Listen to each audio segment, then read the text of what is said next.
और जय गोपी चित चोर प्रभु जय जय माखन चोर। भक्त भक्ति भगवंत गुर चतुर वपु नामे इनके चरण बंदन किए विघ्न नाथ तयने। बोले वृंदावन बिहारी लाल की जय। भागवत भगवान की जय। पवन सुत हनुमान की जय। उमापति महादेव की जय। सब संतन की जय। आवाहित मंडल देवी देवताओं की जय। जय जय सीताराम जय जय राधे श्याम।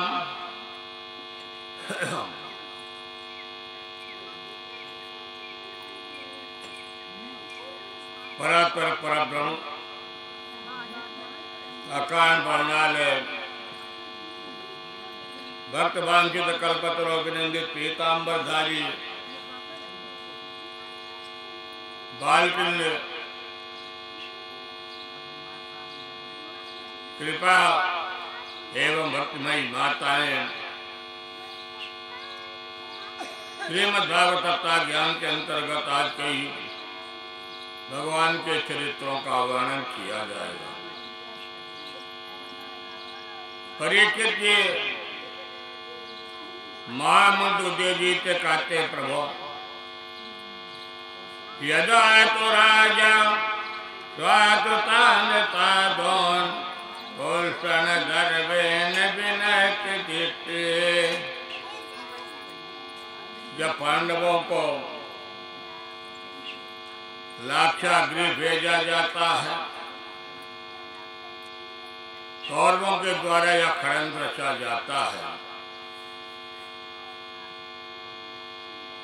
कौरवों के पिता धृतराष्ट्र महाराज जी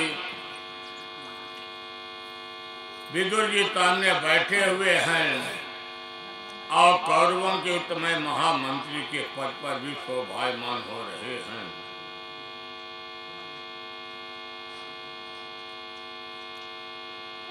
विदुर महाराज जी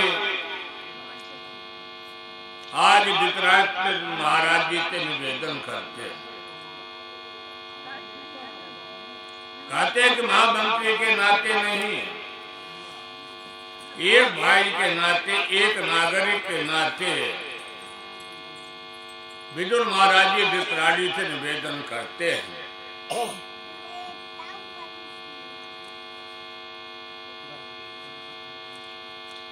कहते पांडव भी आधे राज्य के अधिकारी हैं।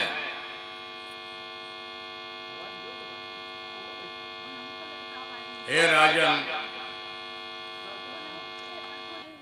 अन्याय की बेल में कभी भी अमृत का फल नहीं लग सकता है।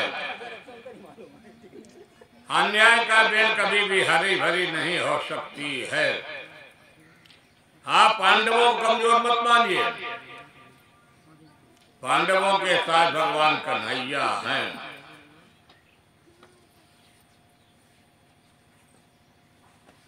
महामंत्री विदुर जी कहते हैं,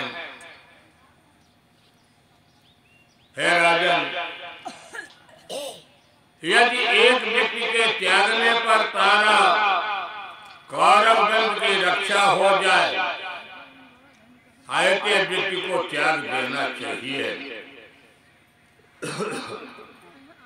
यदि पंच पांडव 5 गांव की मार करते हैं, यदि पांडव आधे राज्य के अधिकारी हैं, फिर भी पांडवों 5 गांव याचना करते मांगते हैं, तो आपको 5 गांव और पांडवों को दे देना चाहिए।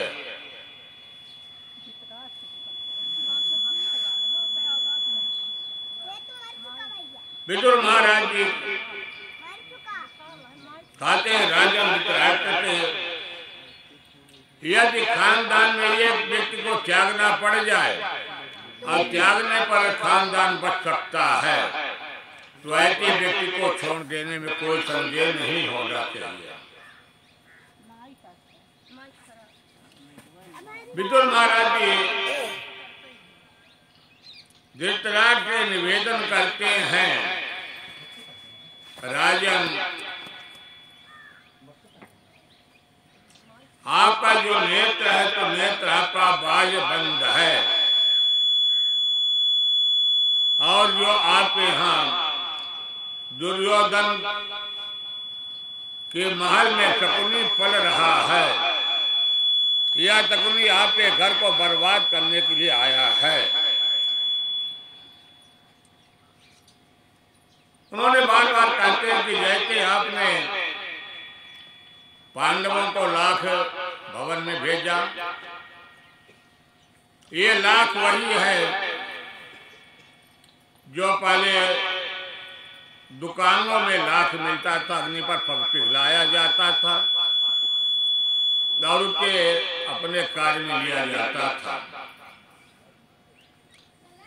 जब विदुर महाराज जी को धृतराष्ट्र जी से निवेदन कर रहे हैं,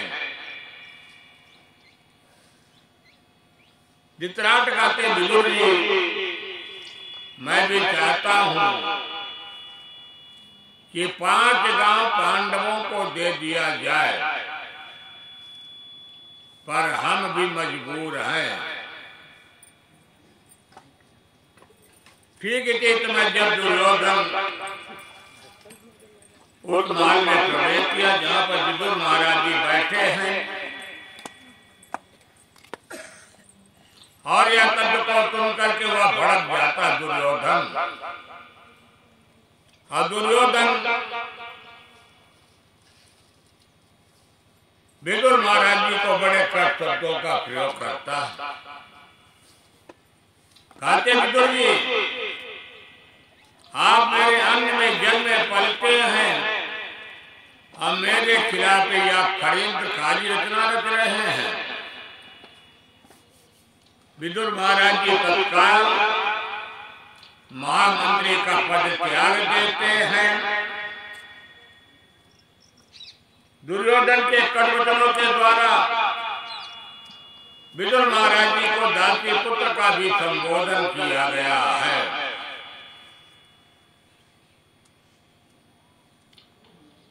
विदुर महाराज जी तत्काल मार्ग को ही त्याग दिए दुर्योधन के, और कदली वन में जाकर के सुंदर महल बना करके अपनी एक झोपड़ी बना करके विदुरानी कार्तिक को लेकर के झोपड़ी में निवास करने लगते हैं।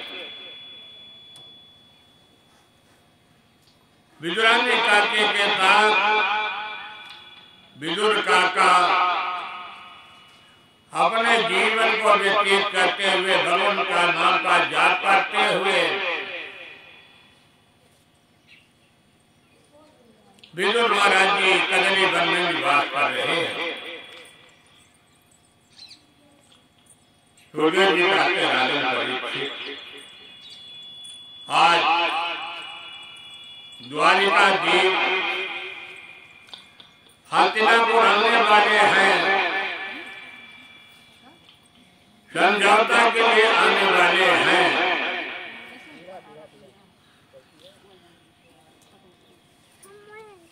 दुर्योधन का संदेशा आया कि आज द्वारकाधीश हस्तिनापुर के राज्य में पधारेंगे।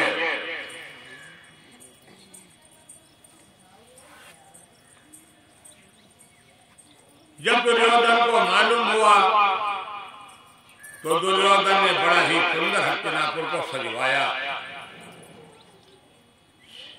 गेट बनवाया जाता है, बंधन द्वार इत्यादि लगवाई जाती है, और कृष्ण के आगमन की सूचना हस्तिनापुर में चारों तरफ से फैला दिया जाता है कि आज हमारे यहाँ द्वारिकाधीश आने वाले हैं। समय पर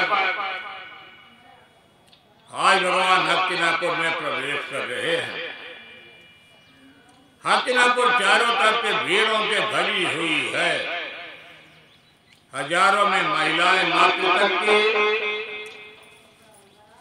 और विदुर महाराज दुर्योधन के माल की तरफ आ रहे हैं। और तब विदुर जी भी जब पता चलता है कि आज भगवान पांडवों के 5 गांव मांगने के लिए आज स्वयं पधार रहे हैं,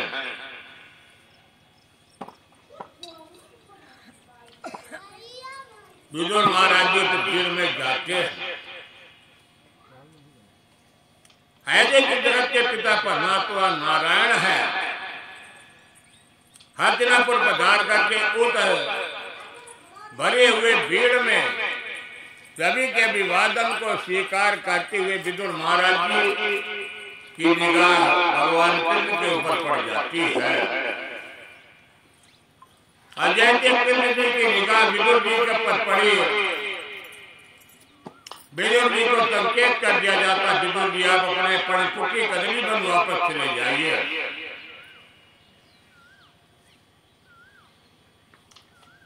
विदुर जी को इशारा कर देते भगवान कि विदुर जी मैं आपके घर जरूर आऊंगा। गाने प्रभु का इशारा हो जाता विदुर महाराज जी की तरफ, परंतु अगस्त कोई नहीं समझ पाया। लाखों नर नारी के भीड़ में विदुर महाराज जी को इशारा हो गया, विदुर जी चले गए, पर उनकी बात को कोई समझ नहीं पाया, न कोई सोच पाया।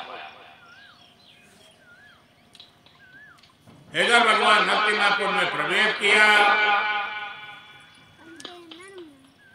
दुर्योधन जी के द्वारा काफी स्वागत हुआ।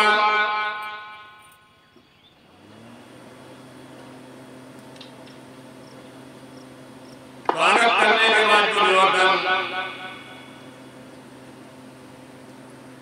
द्वारिकाधीश धृतराष्ट्र अन्य जितने भी लोग हैं वह सभी बैठ करके भगवान ने पूछा महामंत्री का पद खाली है।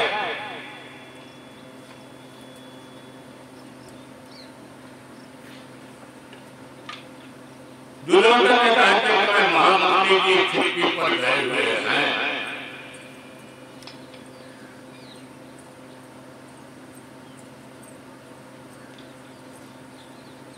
दुर्योधन के द्वारा भगवान के आदेश को मान करके दुर्योधन कार्य का संचालन करता कार्य प्रारंभ हो गया। भगवान अपने आने का समझौता बता देते हैं कि दुर्योधन मेरे आने का कारण क्या है। मैं ये चाहता हूं कि पंच पांडव है तो 5 गांव आप देखो। यद्यपि पांडव आधे राज्य में विचारी हैं, फिर भी पांडवों को 5 गांव दे दो, क्योंकि पांडव कमजोर नहीं है। भगवान सुबह से लेकर के दोपहर हो गया, दोपहर तक में कोई समझौता नहीं हो पाया। दुर्योधन के मुख से एक शब्द निकल जाता है, सोचते नहीं बताता मैं बिना युद्धेन केतवा। वह भगवान को चैलेंज कर देता है दुर्योधन। दुर्योधन कहता कन्हैया आप तो 5 गांव की बात करते हैं, सुई के नोक के अंक के भार के बराबर मैं पंच पांडवों को जमीन नहीं देने वाला हूँ केशव। सुखदेव जी कहते राजन परीक्षित, आज यहाँ पर भगवान का चैलेंज हुआ है, न कि दुर्योधन पांडवों को चैलेंज किया है। बिना युद्ध के भगवान नारायण को सुई के नोक के बराबर जमीन देने के वह तैयार नहीं हो रहा है। दोपहर का समय हो गया, भोजन का समय हो गया। आज दुर्योधन भगवान के भोजन करने के लिए निवेदन किया। भगवान कहते हैं, दुर्योधन भोजन करने का अधिकारी कौन है? जिसके मन में श्रद्धा हो, भोजन कराने वाले के प्रति मन में श्रद्धा हो। यदि मन में श्रद्धा नहीं है तो भोजन कराने का कोई अधिकारी नहीं है।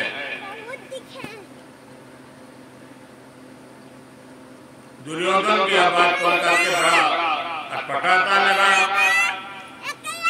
और दुर्योधन ने भगवान के हुआ जाते कहता, कन्हैया द्वारिका जी, मैं जानता हूं कि आप जाकर के भोजन करेंगे किसके यहाँ? विदुर जी के यहाँ। भगवान ने कहते कि अवश्य विदुर जी के यहाँ मैं जाकर के भोजन करूंगा। ठीक दोपहर 12 बजे भगवान आज दुर्योधन के महल को त्याग देते हैं। विदुरानी काकी के भगवान आश्रम में पहुंचे हैं, पर्णकुटी में पहुंचते हैं। विदुरानी काकी ने भगवान के बैठने के लिए जो पटा रखी है, वह पटा उल्टा करके रखी है। केले के भोग लगाने के लिए भगवान को विदुरानी काकी ने रखी है। विदुर काका शहर में गए हुए हैं भगवान के स्वागत के लिए दूध, मिट्टी इत्यादि लेने के लिए। गुरुदेव जी का राजन परीक्षित ये तुम्हें विदुरानी काकी स्नान कर रही थी,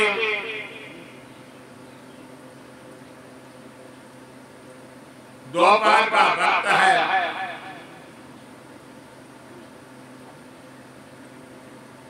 विदुरानी काकी के आश्रम में जाकर के विदुरानी काकी को अभ्यास दिया। विदुरानी काकी जैसे बाहर निकलती है, भगवान ने विदुरानी काकी के पर्णकुटी में प्रवेश किया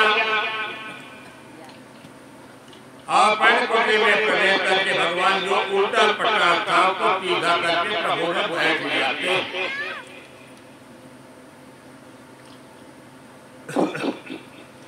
विदुरानी काकी ने केले के भोग लगाने के लिए 5 केले रखी थी। विदुरानी काकी ने अपने वस्त्र को बदलना भूल जाती है। ये वस्त्र में दौड़ते हुए कन्हैया के गले से लग जाती है। विदुरानी कहती है कि मेरा घर पवित्र हो गया, मेरा कुल पवित्र हो गया, मेरा परिवार पवित्र हो गया।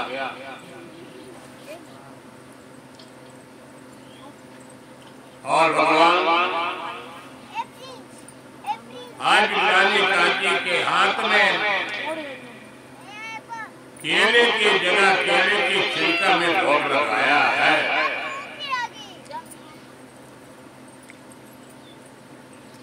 ये तो मैं विदुर काका लौट करके आते हैं तो विदुर काका बड़ा विचित्र गति देखते हैं। विदुरानी काकी ने केले के गुदा को बाहर फेंक देती हैं और भगवान को केले खाने के लिए देती हैं। गुरुदेव जी कहते राजन परीक्षित, जब यह हृदय विदुर काका देखते हैं, विदुरानी काकी से कुछ बोलना चाहते पर प्रभु बीच में रोक देते हैं। विदुरानी काकी ने भगवान को केले का भोग लगाई है और जो केले के अंदर का गुदा का भाग है उसको निकाल करके बाहर फेंक देती है। केले के छिलके को भगवान खिला देती है। विदुर जी जब लौट करके आए लौट करके आकर के जब विदुर काका देखते बड़ा चकित लगा। भगवान ने मना कर दिया था। एक रात आज विदुरानी काकी के हाथ से भगवान ने पड़कुटी में जाते हैं, बढ़िया सुंदर भोग केले के छिलके का लगाते हैं। भगवान ने स्वयं कहा है, भाव का भोंका हूँ मैं, भाव एक ही सार, जो भाव से भजता मुझे बहुते बेड़ा प्यार। भगवान रानी काकी के आत्मा में स्वयं कह रहे हैं कि जो मुझे भाव के एक पुत्र में समर्पण कर देता है वे मेरे लिए पर्याप्त है। यदि मुझे नाना प्रकार के व्यंजनों के भोग लगाया जाए, मन से नहीं, श्रद्धा से नहीं, विश्वास से नहीं, उसका फल नहीं प्राप्त होता है। और जो भाव से भजता है मुझे बहुते बेड़ा पार। भगवान ने कहते हैं कि जो मुझे भाव से भजता है वह भाव सागर के ही स्वयं मुक्ति के साधन को ढूंढ लेता।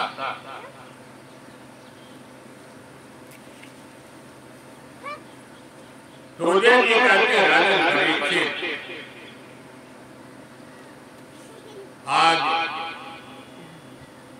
विदुरानी काकी के हम भगवान ने सुंदर स्वागत लिया और भगवान ने विदुर काका को आदेश देते हैं कि विदुर जी आप यहाँ से हरिद्वार के तट पर चले जाइए, जहाँ विदुर महाराज जी की प्रतीक्षा बहुत दिन से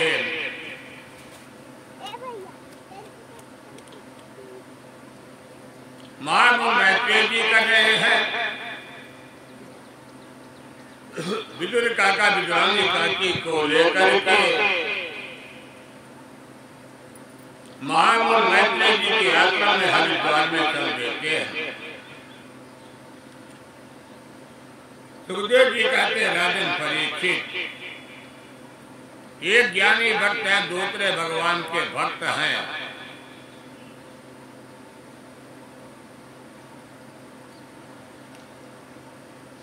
आज उद्धव महामुनि मैत्रेय जी से मिलन हुआ। हरिद्वार के पावन पवित्र गंगा जी के किनारे जब तीनों लोगों का मिलन हुआ, महामुनि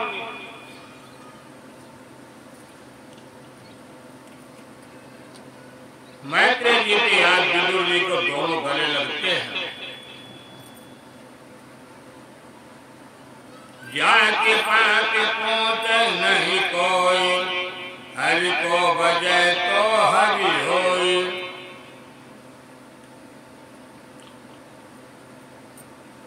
विदुर महाराज जी को सुंदर आश्रम में ले जाया गया।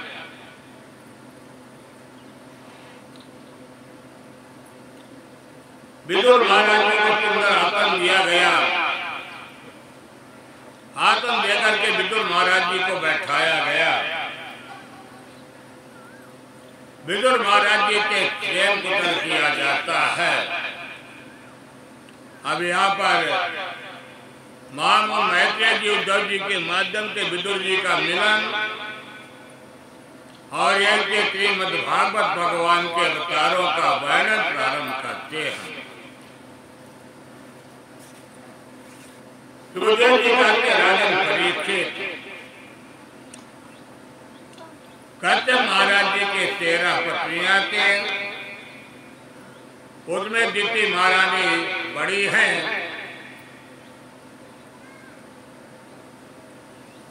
दिति महारानी के जितनी भी कन्याएं जन्म लेती हैं वे सभी कन्याएं रित मुझको ही ब्याही जाती हैं।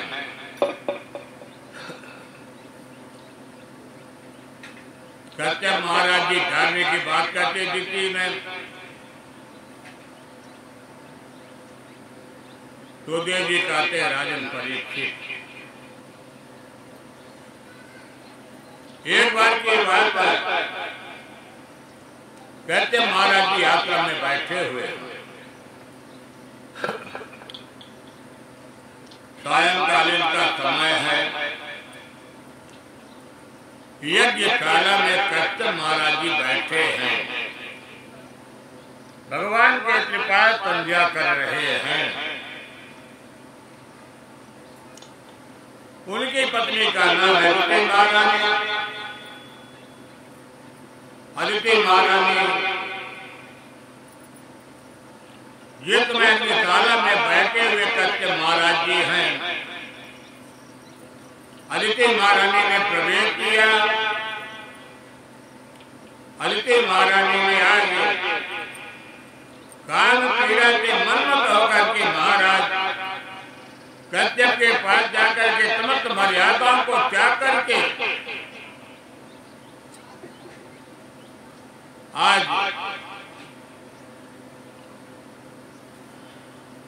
अपने पर कश्यप की रानी बोलती है,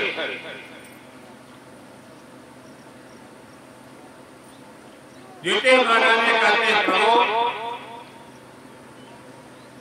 मेरे मन को व्यतीत करने वाली जो काम पीड़ा की वेदना है, मेरे शरीर को मन मथित कर रही है। सुखदेव जी कहते राजन परीक्षित, बार बार समझाते हैं कश्यप महाराज जी, ये गोधूली बेला का समय है, ये तुम्हें भोलेनाथ अपने अनुचर के साथ घूमने के लिए निकले हुए हैं।